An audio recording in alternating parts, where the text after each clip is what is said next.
of communications. No way! No way, no way! Operating 24 hours a day, numerous nations maintain a network of Loran transmitting stations to service the major shipping lanes. There are a pair here, for example, Sisconsit and Bodie Island. One is known as the master station, the other is the slave. For a moment, consider these two stations operating as a synchronous pair, simultaneously emitting short pulses of radio energy. Leaving both shore stations simultaneously, a pair of pulses travel out into space, in all directions, at a constant speed, roughly 186,000 miles per second, or the speed of light. Plus, the pulse from the closer station will reach the ship an instant before the pulse from the other station. But that's not possible. The Loran ship board gear measures this difference in time of arrival in millionths of a second, or microseconds. It simply determines how much longer one pulse takes to reach the ship than the other pulse.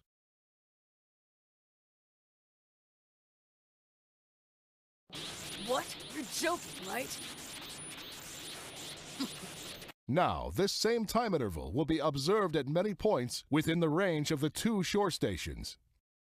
And when connected, these points form a hyperbola, known as the Loran line of position. To aid the navigator in obtaining a fix, specially prepared Loran tables and charts contain accurately plotted lines of position on the various time differences encountered in a particular area. Having one line of position, we then obtain readings from another pair of stations. An accurate fix is established at the intersection of the two lines of position. That's not right. Its 1 million watts can flash a message around the world in a tenth of a second. A ship or installation anywhere on the globe can be instantly reached from Radio Jim Creek, as the station is known. Fucking room because you're fucking too stupid to realize that people have work to fucking do. Get the fuck out of here! Its 1 million watts can flash a message around the world in a tenth of a Walk the second. hell out. Yawn outside. Stay out of class. A ship or installation anywhere on the globe can be instantly reached from Radio Jim Creek, as the station is known. Right! You are everything that's gone wrong in this world. You are self-consumed, no talent, mediocre piece of shit. Its 1 million watts can flash a message around the world in a tenth of a second. A ship or installation anywhere on the globe can be instantly reached from Radio Jim Creek, as the station is known. Its 1 million watts can flash a message around the world in a tenth of a second. I can't believe this shit. I just bought him. I had everything I opened him. So I clicked on a YouTube video of one of these flat Earth videos, and to my horror, they were making some really good points. So I want to introduce you to Mark Sargent, and it was one of his videos that I saw on YouTube, and he made some really good points, and he's here tonight to share those good points with us. Now, I'm not saying the Earth is flat, okay? Because I don't want to be Baker acted, all right? And I don't want anyone to, come and commit me. But I am saying that these flat Earth people make some really interesting points, and we know that the maps that were shown in high school all our life are not real. They're called the Mercator map. I believe them. Let's get into it. Hey, Mark, you there? I am here. Mark, how you doing, buddy? Good. Thanks for having me. Oh, terrific. All right, now, Mark, I'm watching. Listen, man, I'm watching these YouTube videos. Okay. Yeah. And one of the first things they say is, if a plane takes off, now we're all taught in high school or in school that the Earth is rotating, it takes 24 hours for the Earth to spin, okay? Mm-hmm. We all know that, Mm-hmm. Yep. And the Earth is spinning one way. It's not, okay, it's spinning east, correct? Or yeah, yeah. That's what they tell us. At about 1,000 miles an hour at the equator, yeah. Now, but if you think about it, and the guy makes a good point in this video, that if you take off from a plane from New York to L.A. Mhm. It's 5,000 miles. It takes 4.5, 5 hours. Yeah. Now, if the Earth is spinning like they say, Yeah. L.A. should be coming towards the plane, correct? Yeah. Again, you can't have it both ways, because the argument from the math geeks and the nerds is, Now, you take it from there, because oh, no worries I'm at all. not as eloquent as you. And you no, tell the audience what I'm talking about. And it is not one of my favorite arguments, but it does have merit, because initially, I set out to debunk this thing, about 9 months ago. I was just going to smush it into the ground and be done with it.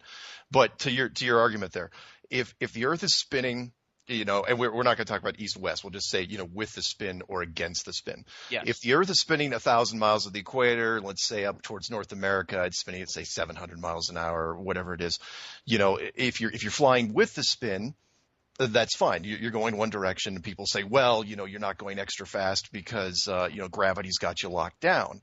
Well, if you're flying the opposite direction against the spin, then gravity can't also have you locked down at the same time. And so, there's a little bit of fudge factor because you've got the jet stream, which always moves west to east. But it's an interesting argument. The one though that I like more than that one is the centrifugal force argument, which is using the equator. So if the equator's spinning at 1,000 miles an hour, you're standing on the equator, you're moving 1,000 miles an hour. However, if you're standing right on top of the North Pole, you're spinning at 0 miles an hour. So, if you're on a merry-go-round, every kid knows this. It's like, look, if you're on the outside of the merry-go-round, it's trying to throw you off, right? You're literally trying to be thrown off the merry-go-round. But if you're standing in the very center of the merry-go-round, you could stay there all day. Nothing happens. You just might get dizzy. So the question is, if a 100-pound weight weighs 100 pounds at the North Pole, then shouldn't it weigh a little bit less when you get down to the equator? I mean, we're not talking, I'm not saying it's 20 pounds less, but it's got to be a little less. If centrifugal force is in effect, 1,000 miles an hour is a lot of speed. And nobody talks about it. It's not one of my favorite arguments because, people start breaking out the science books and they've had, a whole lot of time to prepare. My points, go way, way beyond that. So. Right. So what do you want to dig into first? Okay. Now, they made a good point also on the video. Mm-hmm. They made an also good point on the video where the guy in New Mexico, he was in that balloon, high air balloon. Oh, the Red Bull guy. Yeah, and he went up like 80,000 feet. It took him 3.5 hours in New Mexico, okay? Yep. Somewhere in the center of New Mexico. Yeah, I saw it. It takes him 3.5 hours. This is on YouTube. It even made the news. Mm-hmm. Hold on, Mark. Oh, sorry. Go ahead. Because the phone's ringing here. He went up 80,000 feet. It took him 3.5 hours to go up 80,000 feet. Yeah. Right? Yeah, I think it was even higher than that, but go ahead. Yeah.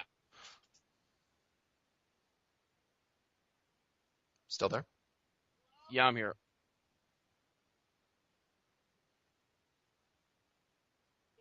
We're going to have to edit this because, hold on. Okay. No worries. We'll edit this out. Okay. Cindy, we could edit that part out? Cindy? Yeah, you're good. Okay. Don't worry about All it. right. Yeah. The phone was ringing. Oh, no worries. So the guy goes up 80,000 square feet. It takes him 80,000, what is it, 80,000 feet?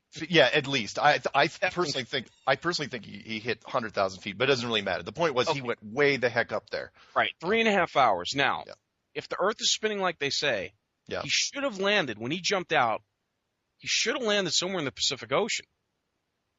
Yet he lands 70 kilometers from where he took off. Yeah.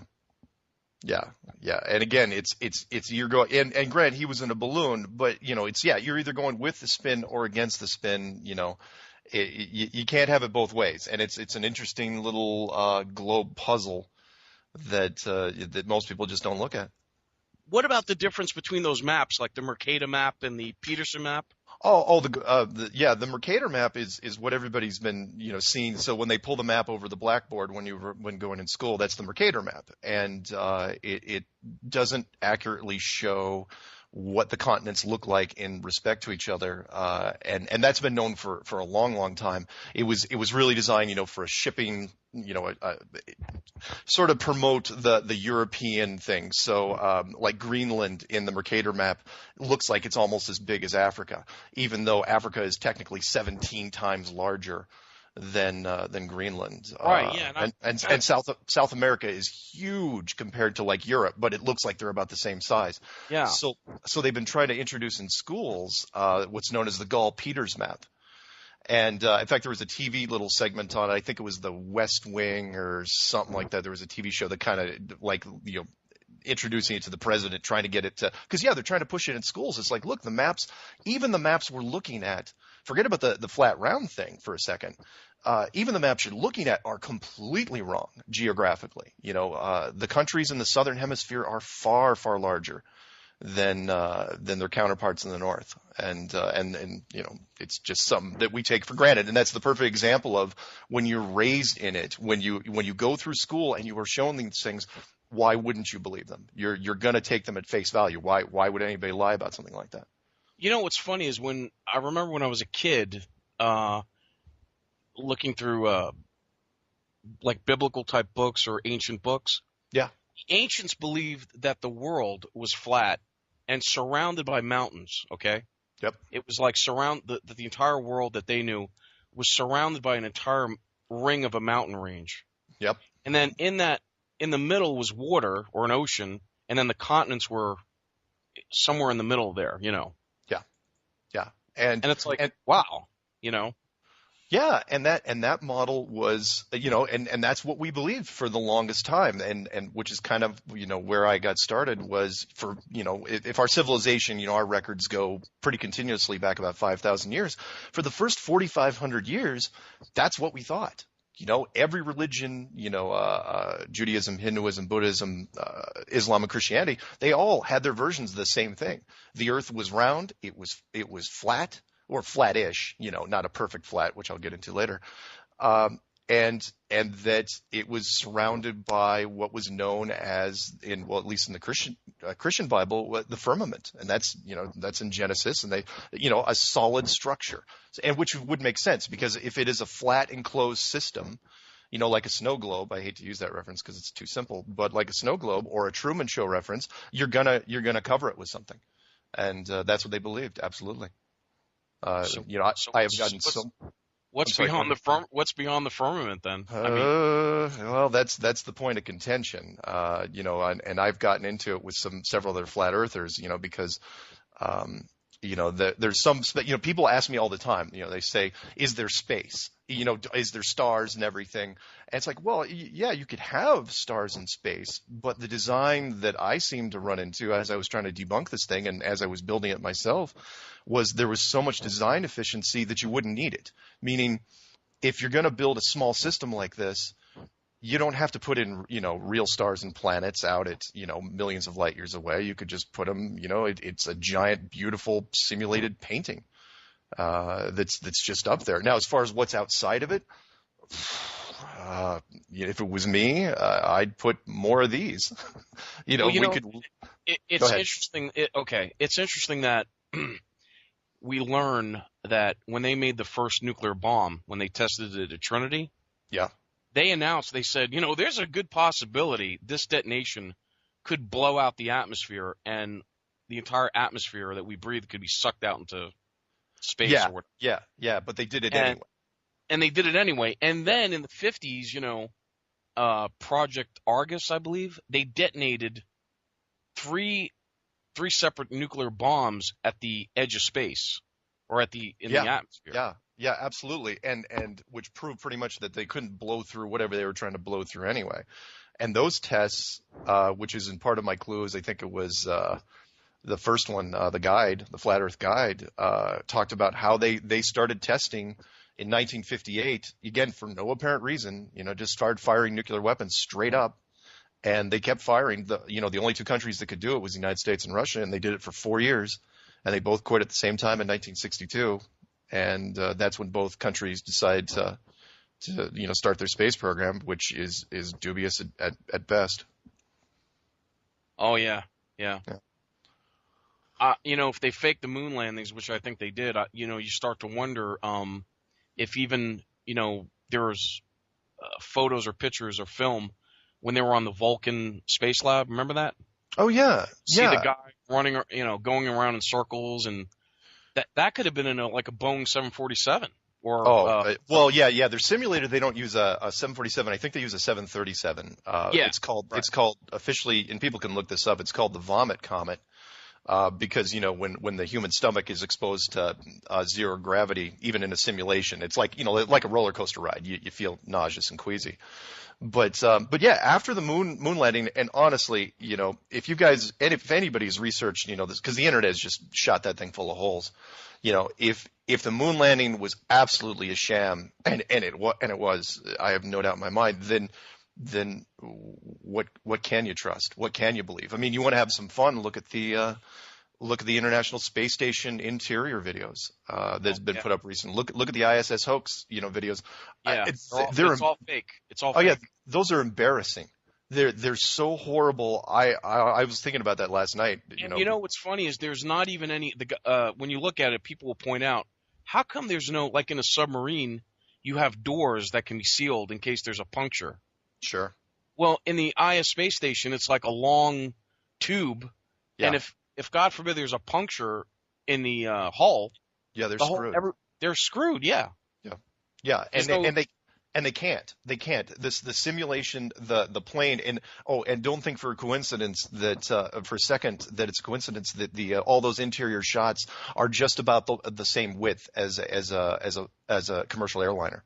Don't think for a second that that's a coincidence. They could make that thing as wide as they wanted, and there's no room that is bigger, that is wider than a commercial airliner. And what's interesting is that it makes so much sense that they passed a law. I remember back in the late 80s, early 90s, that Congress passed a law that everything had to be digitized, or no more analog transmission. Everything had to be digital. Yeah. Because that's the only way you could fake, with using green screen. If you wanted to fake something, it was so much easier to, you know what I mean? Oh yeah, absolutely. You could, everything fake it in real time. I'm saying. Yep. Yeah. Yeah, it made it way, way easier. But the entire NASA program, from my point of view, and you may have seen it on my the stuff I put out there, and it's going to sound again way the heck out there, but sooner or later, the big thing was, up until the 60s, there was still no way to prove that we were on a globe. Everything was just speculated. If for 20 generations we've been passing around globes in classrooms, but there was no pictures. All you had was some math and the occasional ship. But so eventually they had to create, they had to create the space program to take the picture, right? But the picture wasn't real, so the space program wasn't real. But you had to build the rockets just to give, because you can't hand the picture out to people because they're going to say, oh, who took it? So you have to create the space program just to simulate the fact that it was done, and it was very clever, and I give them kudos for it. But well, do you know what they said that Robert Strange McNamara? Do you know that the Saturn V rockets that they built?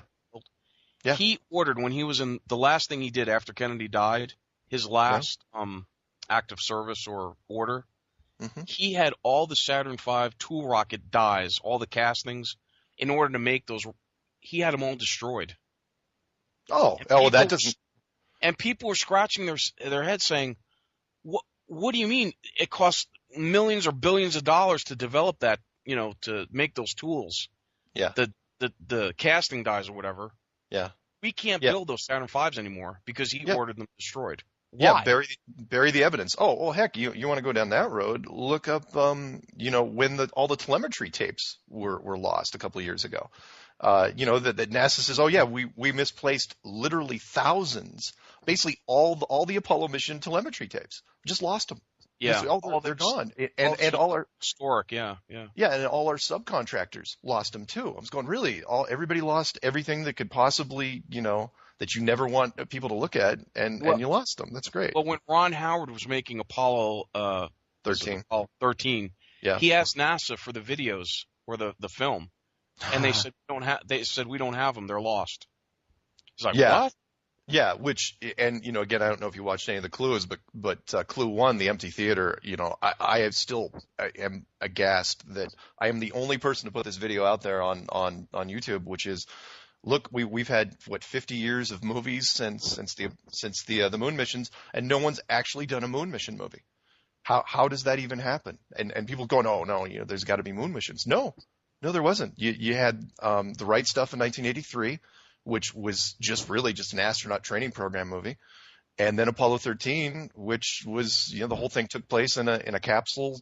You know, that was one of the cheapest productions you could ever do. And that was it. No one ever made a moon movie. And you can't. You can't do it. And they're not going to be allowed to do it because it's too close. It hits too close to home.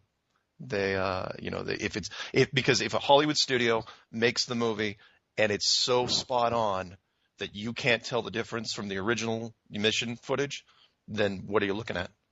And Right. And they don't even want to risk it because it would raise too many eyebrows. Plus, you'd let Hollywood in on, you know, it's like, hey, you know, there's so many people in the production teams in Hollywood, you know, they'd start figuring it out as well. So, I'm sorry, yeah, go ahead. Oh no, well, I just wanted to get back to, you know, it's funny we were talking about the Bible, and Yeah. it says that God separated the waters from the waters, you know, the firmament. Yep. Have you ever listened to Credo Mutwa? He's a Zulu shaman. I have not, but go ahead. Well, he talks about what the earth was like before the flood, okay? Mm-hmm. And he was saying that there was actually a vapor canopy around the planet, like that you couldn't see the sun back before the flood, that there was a mist up high, and that it perpetually drizzled and rained. Interesting. And yeah, and that's what gave the earth, that's why the earth was so, at that time, before the flood, was very pristine, and it was almost like perpetual spring. Hmm. And if you think about it, if there was a cloud mist, it would keep all it would regulate the temperatures. Like you Sure. wouldn't have the extreme heat from the sun. Yeah. And you know what I mean? When there's a cloud cover over, you know, it's the temperatures are better. You know, it's not as because the cloud cover keeps the warmth. Yeah. You know, especially at night. So, and then the vapor canopy came down and flooded everything. Interesting. Yeah. Well, and to that effect, you know, in the flat model, you know, if you look and there's several out there, you know, if we want to look at a pretty good one, look at the you know, it's easy to find online, the flattened stationary Earth. It's a pretty decent model from Orlando Ferguson. But to that effect, you know, if in the flat model, the outer edge has to, you know, is raised somewhat.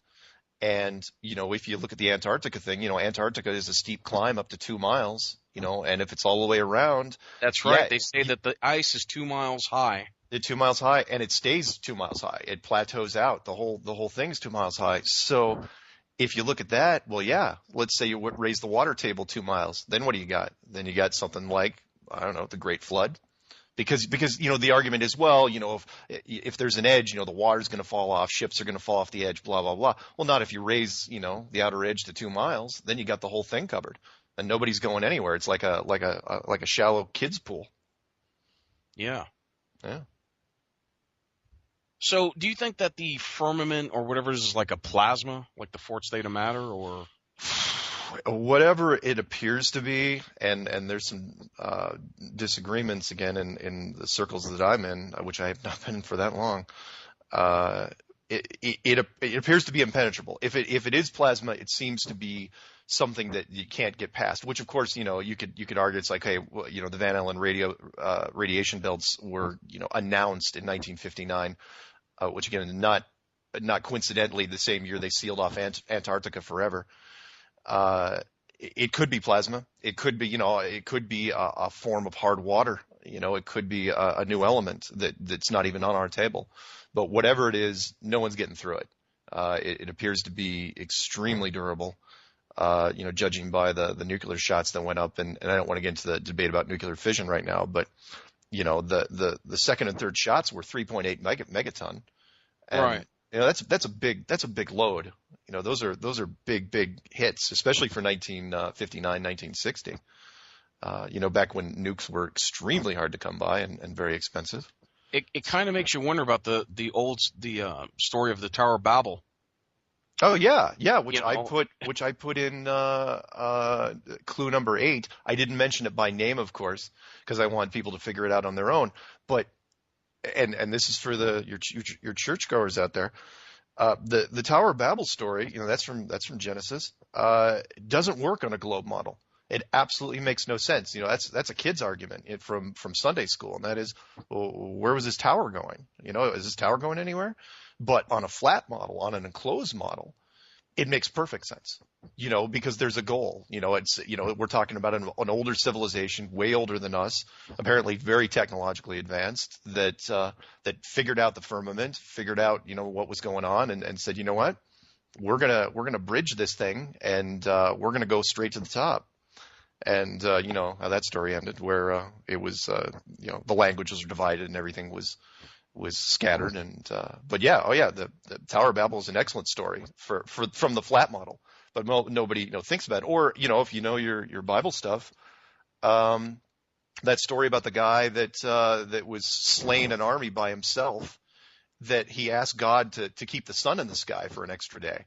So he could do it in the daylight, and people, scholars are like, "Oh, well, that makes no sense because you'd have to stop the rotation of the Earth." But on a flat model, all you have to do is hit pause. That's it. The Right. sun can just stay in the right place, and you can keep there 1 day, 2 day a week. Makes no difference because everything is simulated, for lack of a better word. And you got to wonder, okay, is God a good guy or a bad guy? Well, you see a lot of both in this world. I mean, honestly, I don't want to get too much into philosophical discussions, but if without us, this planet's a pretty nice place. It's a pretty great place. We're the ones that seem to be doing the damage to each other, and and everything here seems to be on an inspirational scale. There's a lot of very beautiful things, and it seems because people said, well, is it a prison? Is it jail? I was going, well, if it is, it's a very comfortable jail, and 2, the jail walls have been hidden. So, if it's confinement, then 99.99% of the people don't know there's confinement. I may end up changing that, but we'll find out. So. Well, what's funny is I listen to Jay. I don't know. Do you know who Jay Weidner is? Jay Weidner or Jay Weidner? Sounds familiar, but go Yeah, ahead. I listen to him a lot. Okay. Okay. And he talks about the tall whites or the what he basically talks about is that every 12,000 or every 26,000 years, like this Earth has a catastrophe. Yeah. And what he was saying is there were human beings who they didn't want to die. Yeah. And either maybe they went underground or went to Mars. Yeah. And let's say they either went underground or went to Mars or Okay. whatever. I'll vote for underground, but go ahead. Yeah, underground. Okay, so they went underground. They survived the catastrophe and they kept the knowledge. And when they reemerged, they saw that human beings had survived. Yeah. But now everything starts at zero. They were primitive. They had no knowledge. Yeah. So they wanted to basically get out of here, and they went about to recreate civilization to have humans build civilization, to build the technology, to make nuclear bombs, to make CERN. And yes, hearts. yes, right. To try to see if a civilization could help them break out. Yes, right. Interesting. That's Now, whether they're demons or devils or jinn or other humans, Yeah. who knows? Yeah, that's not bad, and maybe the reason why we've gone through, because it's obvious to many people that we're obviously not the first civilization that's been in what I call the enclosure, because how many cities do you have to find underneath the ocean before you figure out it's like well, we may be version 3 or version 4, but yeah, wouldn't that be interesting if there was a group of beings that were just using every civilization that came through here to see if they could come up with a way to get out. That's an intriguing story. I kind of like it, and doesn't really clash. Well, I'll with tell you my one model. thing. I just don't. When you read about Jehovah, I don't think Jehovah's a very nice person. Well, no, Old Testament stuff is very Yeah. grim. Oh, absolutely. very, It's not a happy time. Absolutely. Right. Which is part of the reason I think, New Testament kind of, is been the focus Yeah, as it's the of late. gentle Jesus. I like the gentle Jesus better than the Jehovah, Yeah. But I don't know how Christians wrap their head around they saying it's the same person. I was raised, born again Christian, and I've kind of fallen away as I've learned about the other religions, but I try not to speculate. Right. I kind of see all religions as really a trap. Well, Yeah. I think faith is a good thing. Spirituality is a good thing. Yeah, love thy neighbor, and the golden rule. Sure, there's absolutely. that kind of thing. Yeah, that's all well, but I just get to see if the Vatican represents Jesus Christ, then I don't want any part of it. Yeah, men in power, the power corrupts. It's so very easily, especially if you have a lot of people that have good intentions, underneath you. You're saying, we want to, do good things. But the people at the top, there's ulterior motives, and that tends to snowball, and then you get things like, the Dark Ages and the Crusades and the Inquisition, and right, gets out of hand. So where do you think? Like I said, man, this is one of the weirdest. I think you even called it in your last interview that I listened to. Yeah. You called it the runt of the conspiracies. Oh, it's worse and that was the only word I could It is, come up man, with. because I've been posting stuff and saying, I emailed a bunch of my friends who Yeah. think I'm nuts already. Yeah. And I'm like, look, I know you all think I'm crazy, but watch this video. These people make some really good points, Oh yeah, and- no. I mean, I got physically embarrassed every time I even looked at the Flat Earth folder. It was because, for those out there that aren't big into conspiracies, it is the worst. It is the most ridiculous, ludicrous conspiracy there is. But the thing is, you don't know why. It's because it's the only. It's going to sound too simple, but it's the only conspiracy we debunk to children. And you stick and it's easy. You just stick a globe in a classroom, and you let them sit in the classroom until they graduate from school, and that's it. That's all it takes. And even the word flat Earth gets this visceral response from people. And so, yeah, when I initially, started digging into it, I was absolutely going to debunk it. That was and just say, okay, I'm going to look at it. I'm just going to, map it out from A to Z. And as soon as I run into something, if I run into a problem at letter F, I'm just going to throw this thing out and say, that's it. I'm done. And it absolutely turned on me. Everything I looked at, it got worse and worse. And then when I started doing the timeline, it got worse. And then when I started doing the backstory, eventually I had to ask the question. I had to go back to beginnings, because I had a little globe, that you probably saw in one of my interviews. I was going, when exactly did it become a globe? That was the big thing. It's like, okay, so it was flat for 4,500 years. And then 500 years ago, they said, well, it's probably a globe. And, they say probably because there was literally no way to prove it. And here's the thing. What is the point of conning everyone that when we went from it's flat to it's a globe, what was the powers that be's purpose to con us into thinking it's a globe? To hide the fence, which I covered in video 5, I think, status quo. And it's as easy as this. If you don't hide the borders, then eventually people are going to see the borders, and then it's a control thing. You're going to lose control of them because they're gonna follow that. It's an enclosure thing. So when people will, they'll just start asking questions. But more than that, it's let's call it what it is. It's proof of design. And up until now, and I'll talk about this actually in my next video that I'm doing, is up until now, look, religion is still just faith. Yeah, it's very, very strong faith, and lots of people have it, but it's still just faith. You don't have a supernatural artifact to grab onto. And imagine if there was one.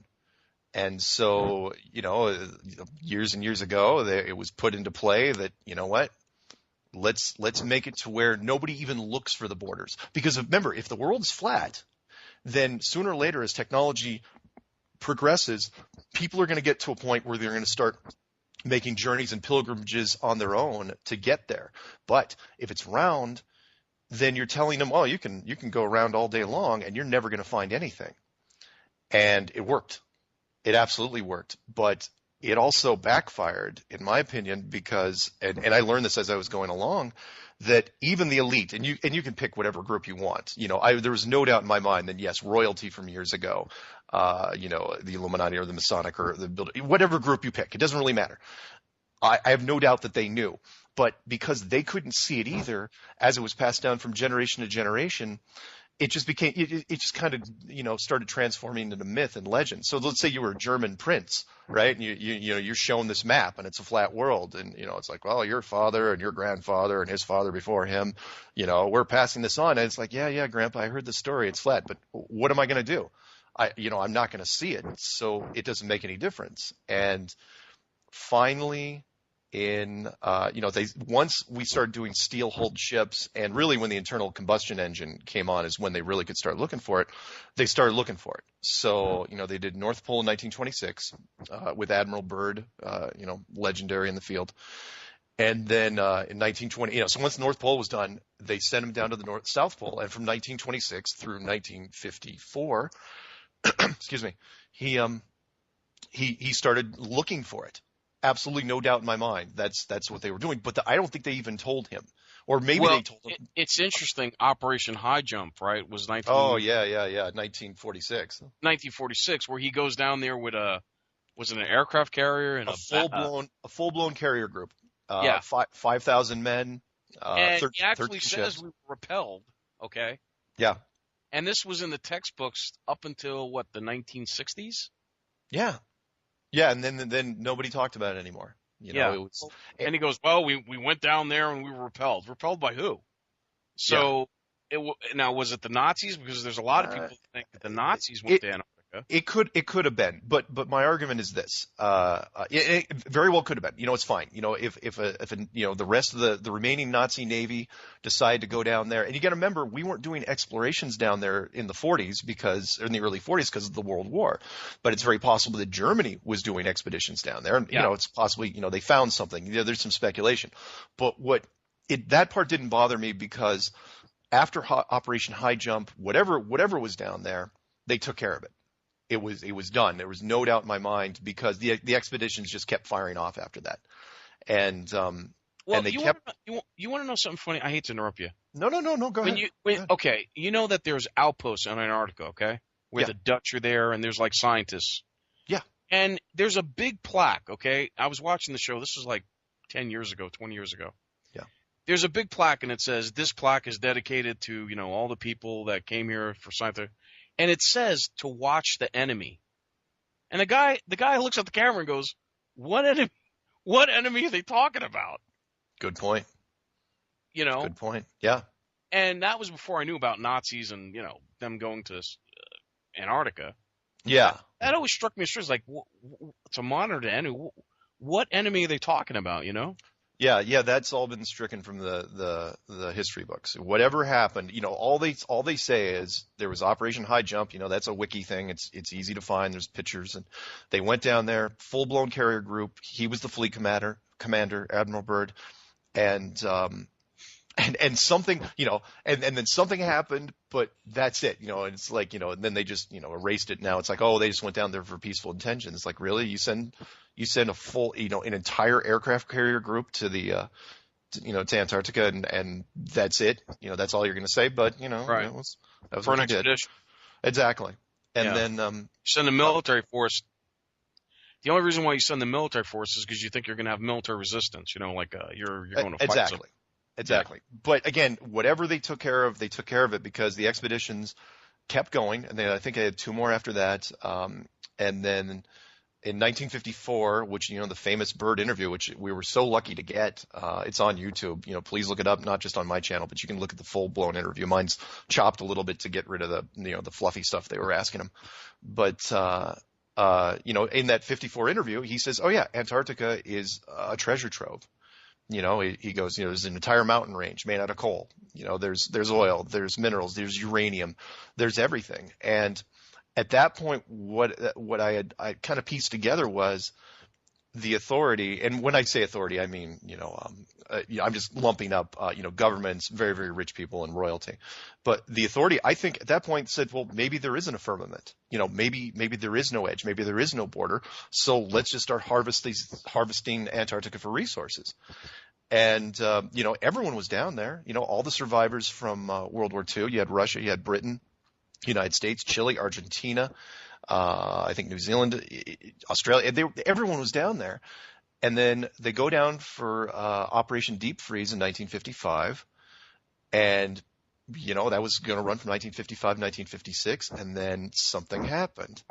And whatever spooked them spooked everybody so completely that it was, one day it was, we're gonna be in Antarctica for the next 100 years, and then they see it, and it's like everybody back in the boats. We are leaving right now, and it was, it's that ultimate, it's that Hollywood gag, it's like you see something, we're totally motivated in one direction, and then you see something that is so jaw dropping, it's like we are out of here, and Maybe we are the Lilliputians and we don't even know it. Oh, could have been, and there's speculation, speculation. Okay, what do you see?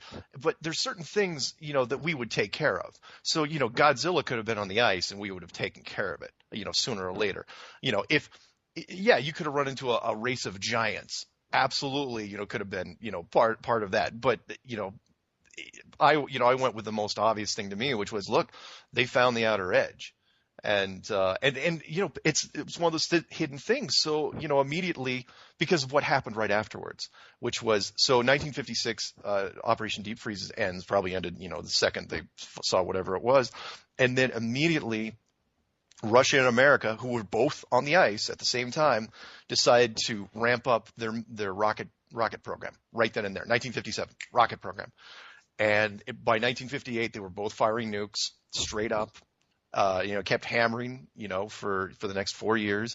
1959, the thing that, again, I'm going to touch on it in the next video, which again, 99% of people don't know. 1959, they closed Antarctica permanently.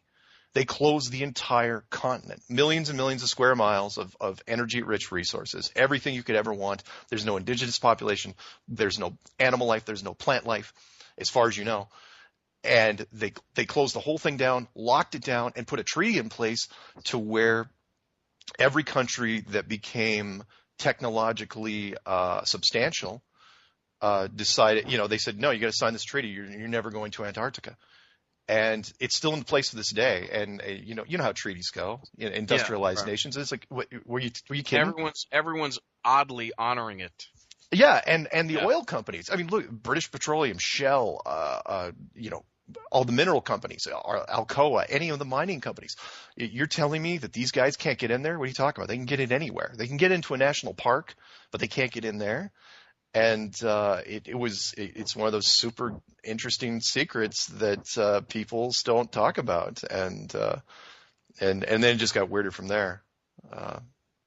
So it makes you wonder. Yeah, go ahead. If we're really in a prison. Again, if it's a prison, it's a very well designed one, and it's designed with so many natural negative reinforcements. So, like in a flat model, the oceans just get colder as you go further out. And then you run into icebergs, which discourage shipping, and then you run into a continent which goes 2 miles up. Then you've got altitude sickness. And, and then you've got, however much land between you and whatever else is out there. Right. And again, that creates an illusion of choice, which is, well, you're making the decision to turn around on your own. No different than, climbing a mountain. If you climb a mountain high enough, you're also going to get altitude sickness. It's like, oh, yeah, I'm going to head back down. So if it's a prison or a jail, it's a soft one because they're not putting bars in the windows, for lack of a better word. It's interesting that, if the elite know this, it kind of really makes sense why they believe in transhumanism and they want to transform themselves into almost like these Borgs. Yeah. These nanite bodies that can, they're like a living Iron Man kind of thing. Yeah. Yeah. They want to, they believe that they're going to be able to transfer their soul or their mind into these robots and live forever. That's what they believe. No, I don't doubt it. And really, as far as hiding it goes, of course, it was a natural reaction. Of course, they were going to hide it. It's because the world changes. Even back in 1956 or 1957, if you figure out, where's the top part of the firmament versus the outer part of the firmament, the world changes right away. The world becomes automatically more spiritual. And it doesn't matter what religion you're part of. It immediately becomes God becomes real. I hate to say this, and the one I'm putting out, maybe today, maybe tomorrow. The clue is called Hiding God. Because I've had so many people send me things, so much scripture sent from all different areas, and it's like, look, yeah, I mean, you're hiding. Let's call it what it is. You're hiding the builder. It's evidence, and your definition of God, that varies, of course, but it's still a one. It's interesting that the founding fathers were, I believe it's called deists or deists. Have you ever heard of this term? Okay. I haven't. I could look it up though. Theist or deist, and basically, they believe that the God, the Creator, is some type of architect, and he built the natural world as we know it as a clockwork type of thing, and that he left, or she left, yeah, or whatever created us left, yeah, and that it is up to them to become gods. Ooh, that's an interesting one. Yeah, and I have looked at some of the Masonic texts as well. I've looked at everything, and yeah, there's an underlying message there that keeps repeating over and over, and they keep hiding it in symbolism. That is, it was built. It was built. It was built. It was designed. It was designed with precision. They talk about the architect and it's funny that one of their symbolisms is a ladder up to the sky. Yeah. And okay, well, where's that ladder going? And then you could see people descending out of a pocket in the sky, like a dimension, like sure. Angels going up. Yeah, like Jacob's ladder. Or the one that's hidden in several of their images is the three pillars that hold up the sky. And it's interesting that, one's called, what is it, Liberty, Wisdom, and Beauty? Strength, Wisdom, and Beauty. SWB. Right. Yeah. And on 9/11, the two towers came down, and they rebuilt the one. Yeah. There's a lot. Again, this is an idea that is very, very old, and it's everywhere. People say, oh, it's a Christian thing. No, it is not just a Christian thing. There are many texts that mention this. I can't tell you how many people have sent me the Book of Enoch, like I've never read it. Saying, the book, for those of the people who don't know, a book that was not canonized and put into the Bible, but was up for consideration at some point, along with the Testament of Solomon. And that book goes into quite a few details on the layout of the world and how things were built, and it's again. I'm sorry. Go ahead. In that book, it talks Yeah. about the 72 fallen angels. Yeah. And Enoch is asking God, hey, get them out of here and take them with you. And God's saying, no, I'm leaving them here. And he's like, no, get them out of here. They're going to create too much trouble. And then Enoch puts them in a box. Yeah. Did you read that part? I didn't, but I like it. Enoch puts them in a box Yeah. and puts them in a cave, supposedly under a lake, and buries them. Interesting. Now, it's interesting that in France, there's a place called Loret Chateau. Okay. Where there was a priest who would always go up and down the mountainside looking for something. Yeah. And supposedly he found something, and he became very wealthy. And, there's a lot of speculation that he found the box that Enoch had buried. And, really? And that box was sent to the Vatican. Yeah. Huh. And maybe they released those guys. Who knows? That's really interesting. Yeah. I like that. Yeah. Azamadov is the name. Azamadov? Yeah. Okay. Yeah, I'll look into that one. I'll send you that link. Okay. Yeah. Okay. Have you ever seen a guy, he puts out these videos on YouTube, a black child? No. Okay. No. This What's guy he, what's, puts what's out, he talking about? okay. He talks about the reason why they have all these satellites up in space or in the upper atmosphere. Yeah. And they've created Star Wars. Yeah. And they're building these laser-based Earth-based weapons. Sure. They're worried, they're going to use these weapons against the second coming. Interesting. Okay? And they Interesting. believe that they could use these these Earth-based lasers and the space-based lasers, Star Wars, against an invasion. Yeah, and if I bought into the satellite thing, I go with you on that. However, I will say that you might have a point, point there because again, not to quote too much, but was the Revelations, and I don't have the verse in front of me. The Revelations quote where it talks about how the civilization on the ground would repel, would attempt to repel, what they called, the second coming, and the angels. And it says that they would, and he even goes into that saying that people would look for death and they wouldn't find it. And what he's saying is because transhumanism by that time will ever have taken place, and there will be a lot of people that won't be the Borgs.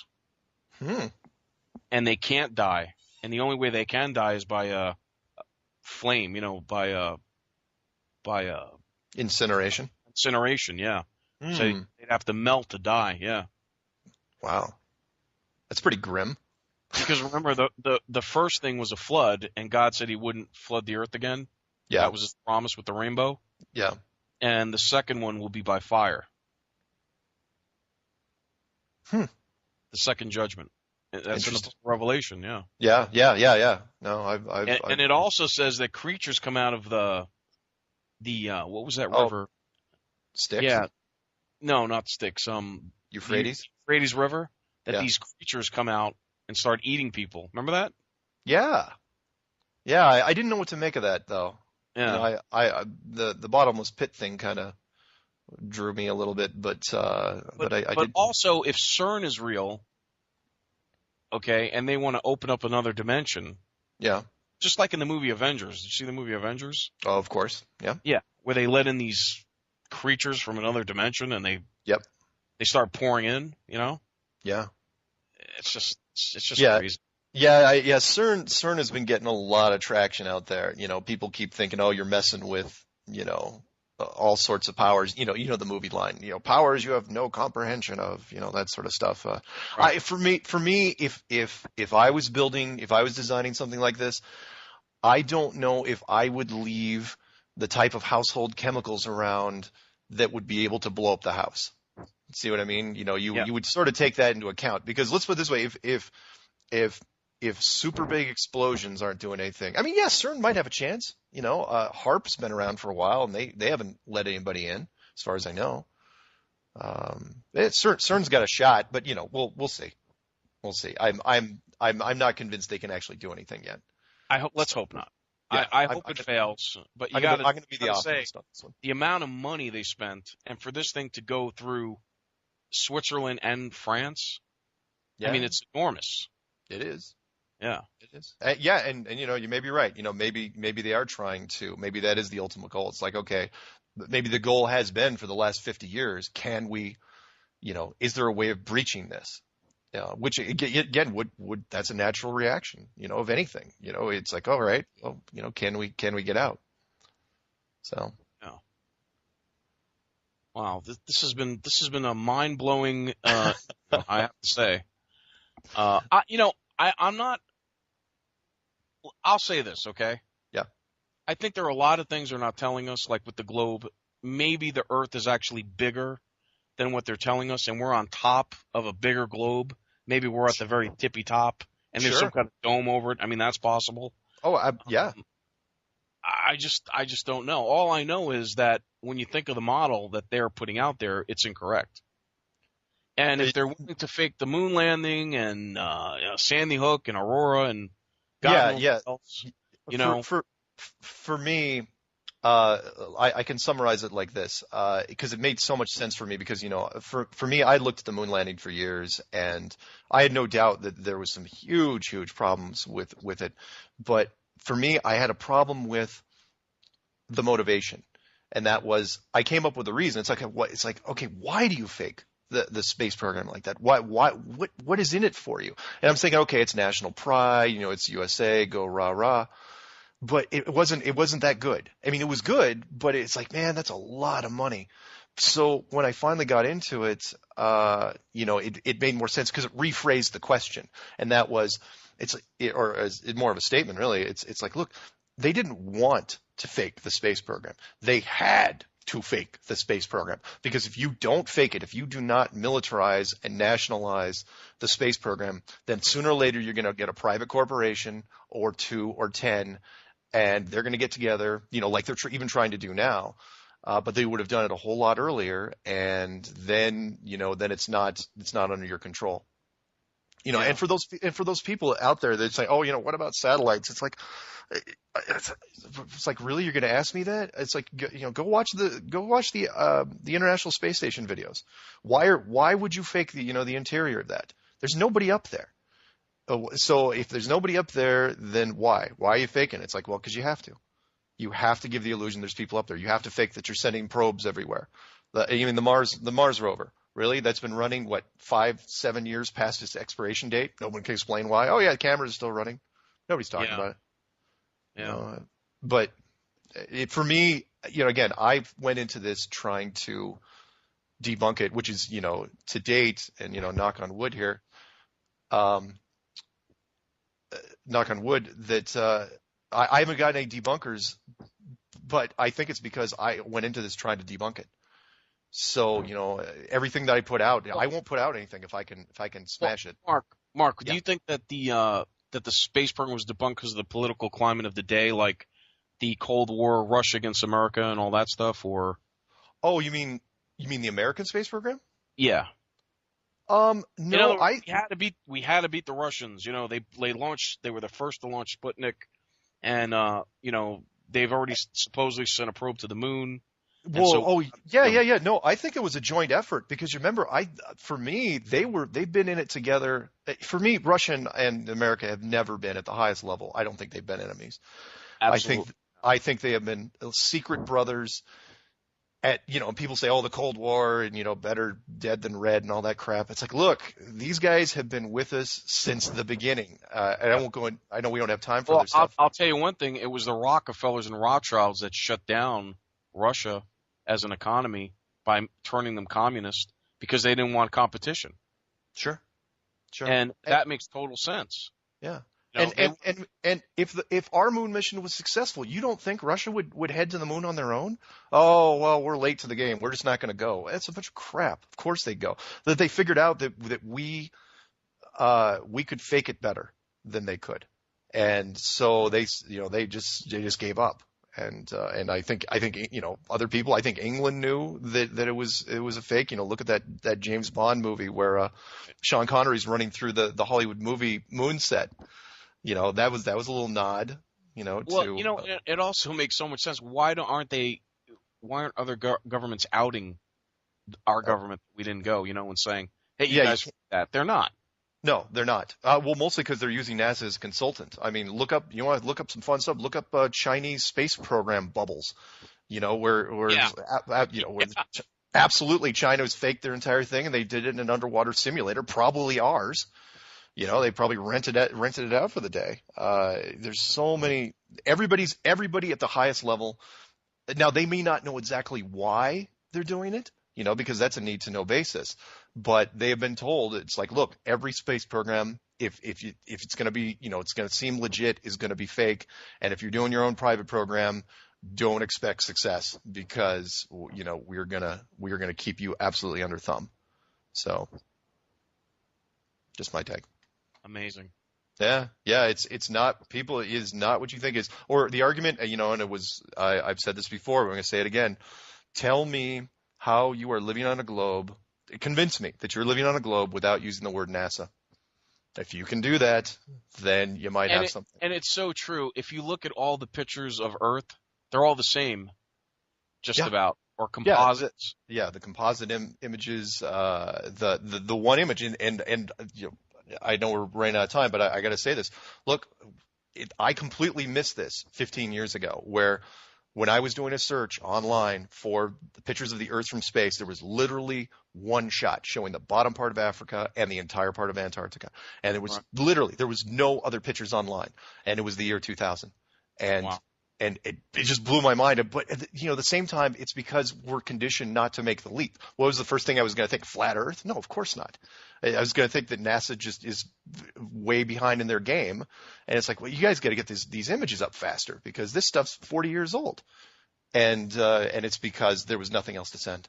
They don't know how to fake it. It's getting too hard. The internet hive mind picks up details. You can't hide anything on the internet anymore. You can't do it. Which is I'm trying to tell them, if they're listening to this right now, look, stop faking stuff.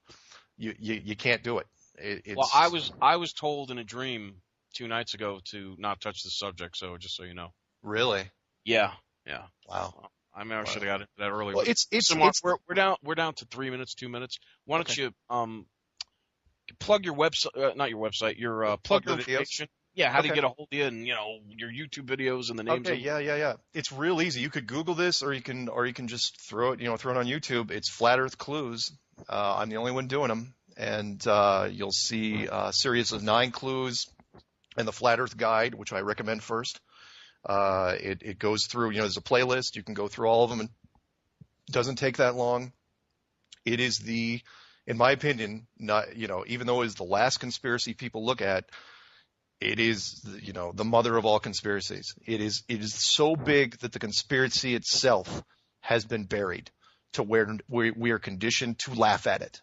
And I'm the perfect example. I laughed at this thing for years. I just snicker and say, "Oh, this is a religious thing. This is something else." It is absolutely real. I have no doubt in my mind, and I am going to do everything I can to see if I can find someone out there knows someone who can, because it only takes just a small fragment because it's so fragile. It's a secret that cannot be kept forever because we're living in it. It's not like the other conspiracies where you can bury it, under Groom Lake forever, and no one's going to find out. This is something that I believe they also have a contingency for. It's like, one day, if enough people find out, well, we'll see what happens there. I would imagine some sort of huge event distraction, but you cannot keep a secret like this forever. It is physically impossible. It's like hiding something from your roommates in the apartment. I'm sorry. And what's that map again? That Peterson. Oh, the one they're trying to get into schools is the Gall-Peters map. That is an amazing map. Yeah, And, yeah. I was looking at that today, and it still blows my mind because we're so conditioned to the Mercator map, right? Yeah. That when you look at the Peterson map, it's like, holy cow, man! Yeah. Look at that, That should be, the gateway to a perception thing for you, because look, they're not lying about that. That's the Gall-Peters map. That's the proportion of what the Earth looks like, and they didn't tell you that for hundreds of years. So if that's wrong, if the map you've been looking at in school has been wrong, then what else is wrong? And right. I'm going all the way and saying, look, the whole world is wrong. They've hidden the world entirely. It's a clever con, but it's worked. Well, Mark, you've said it all. This has been Parlay. Mark, this has been a great interview, despite the phone call interruption that I got. Sorry about that. No worries. Thank you very much, Mark. I want to thank you. Stay tuned. Don't go away. We'll be right back on CJ Mars Radio. This is Parlay. I'm your host, Mike Gray.